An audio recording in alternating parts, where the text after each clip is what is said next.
Activists at the Sacred Stone camp in North Dakota have vowed to continue their efforts against the Dakota Access Pipeline. This despite a mandatory evacuation order by the state governor. That line of police holding strong, urging people to go back to their cars, to get out of the street while they investigate exactly what it was that went on this evening when those shots broke out. We're now past curfew in Baltimore. There's a helicopter circling overhead, reminding residents here to go home. There's a small group of protesters behind me that simply refuse to leave. This demonstration that you're seeing is doing several circles in a march around the City Hall building. Over the last few years, America has seen a sharp decline in the aluminum and steel industries.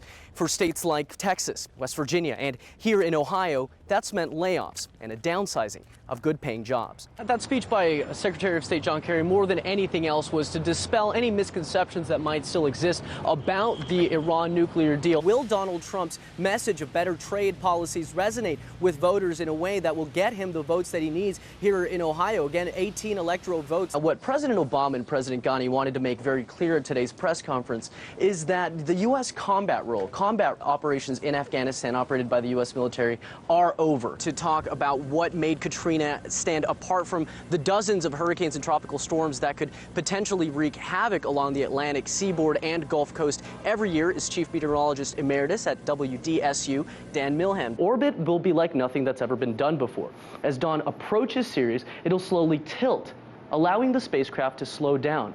And then using those powerful engines, it'll effortlessly achieve orbit around Sirius. Now that's pretty amazing. Thousands of people here listening to Pope Francis speak and grant sainthood to a controversial new saint, Junipero Serra. A historic visit by Canadian Prime Minister Justin Trudeau, his first visit to the White House as Canadian Prime Minister. Both President Obama and Prime Minister Trudeau both spoke about that special relationship that exists between the U.S. and Canada. In hopes of having a look for ourselves, we chartered a boat, hit the bay, and went in search of whales. This buoy where we're at right now, this is where the whale was spotted last time. Now these markings that you can see here in spray paint, this is where police say that they recovered that rolled marijuana cigarette as well as that alleged firearm.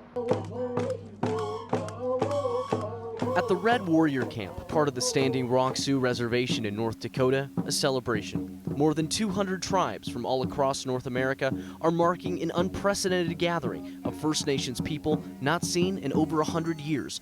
Together, they're recognizing a small victory against an oil pipeline they see as threatening their very way of life. In all the years I've been coming here to visit my family on the reservation, I would have never imagined that in my lifetime I would see all these tribal flags representing all these tribal nations is beyond encouragement for the Native community. And I, again, amazed and uplifted by the whole situation here. It just blows me away. For months, Indigenous leaders and activists had led a campaign against the construction of the Dakota Access Pipeline. But a months-long fierce legal battle was recently halted when the federal government stepped in. We know that it's not a complete victory, that they could do an environmental assessment and find out it's still going to be okay. They could say through the consultation process, okay, we'll go around your grave sites, but we're still going to put it there. And so we understand it's a partial victory. So this camp, people are wondering, is it going to end? Well, not tomorrow. It'll be here for months to come until we're sure that this new consultation process really works. And we really want to say that the pipeline does not go under the river. Our team traveled along the Missouri River to see just how far along the pipeline project has come.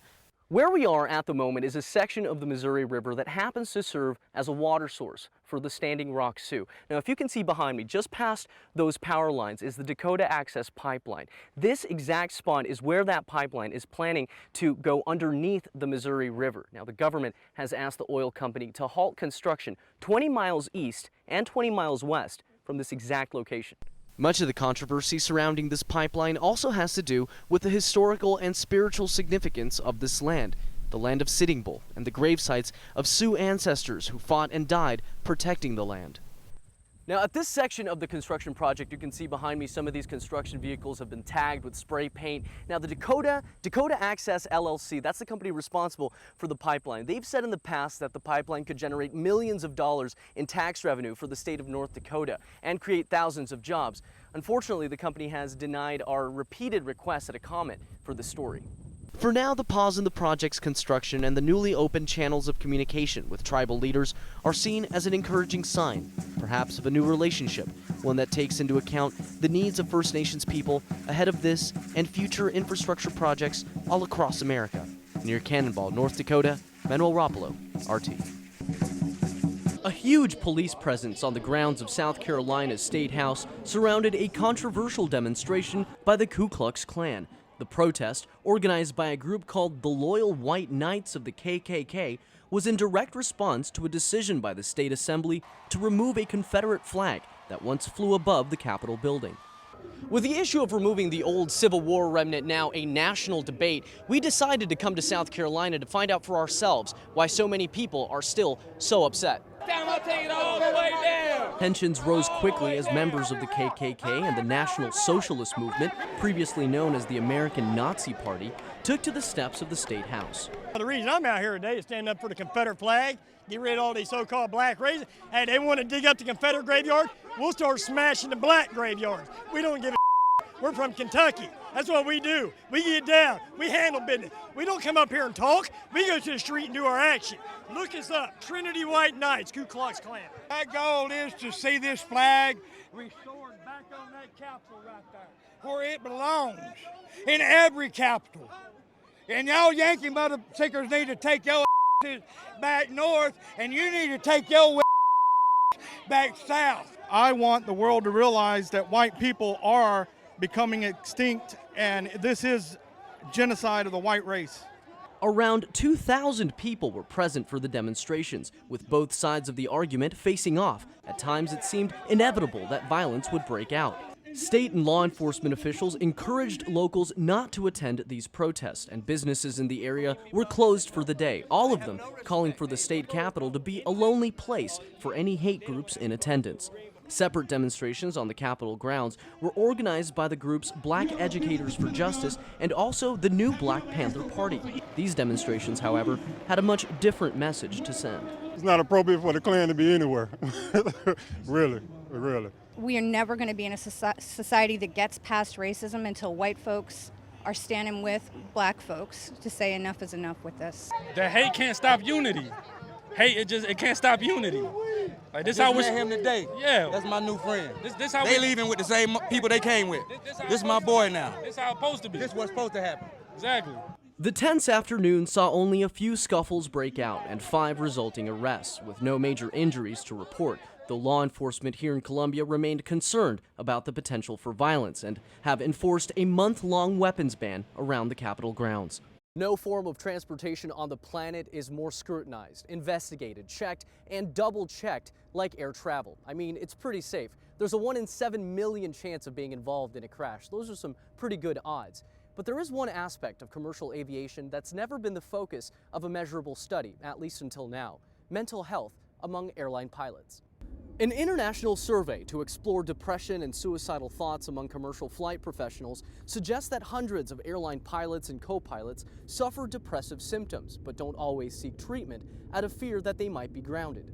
There are certain conditions that, mental health conditions that would ground you if you were a pilot. For example, bipolar disorder, psychosis, certain personality disorders, you would be not eligible to fly. But depression, especially mild to moderate depression, would still make you eligible to be a pilot and to serve the public. So I would encourage pilots with depression to come forward to get treatment, not only for their safety, but for the safety of the general public. Stress from the demands of the airline industry can also lead an individual to experience the effects of depression, such as insomnia, fatigue, and suicidal thoughts. The study was launched in the wake of Germanwings Flight 9525, which crashed in the French Alps in 2015. The event was ruled a murder-suicide carried out by the flight's co-pilot, who locked himself in the cockpit and flew the plane into the side of a mountain, killing all 150 people on board. It was later revealed that the co-pilot had previously been treated for suicidal tendencies. In the wings crash, The German regulations had made it very easy for a pilot to hide any kind of mental health issues, concerns that they were having, or crisis that they were having in their life. In that particular crash, we didn't really know what was happening with this pilot and his co-pilot until the crash happened afterwards. The conversation has changed globally. There's nothing wrong with it needing some help. And I'm hoping that out of this survey, the aviation industry globally will see that addressing these issues head on can really avoid some heartache and some tragedy in some people's lives that is so unnecessary. Over 3,000 pilots participated in the study. Of those who completed the survey, 13% met the depression threshold, and roughly 4% reported having suicidal thoughts in recent weeks. Depression is an illness that can affect any one of us at any point in our lives. The authors of the study recommend that airline organizations help to break through the stigma of mental illness that still exists today and bring help to anyone in need of treatment. In Washington, Manuel Rapalo, RT.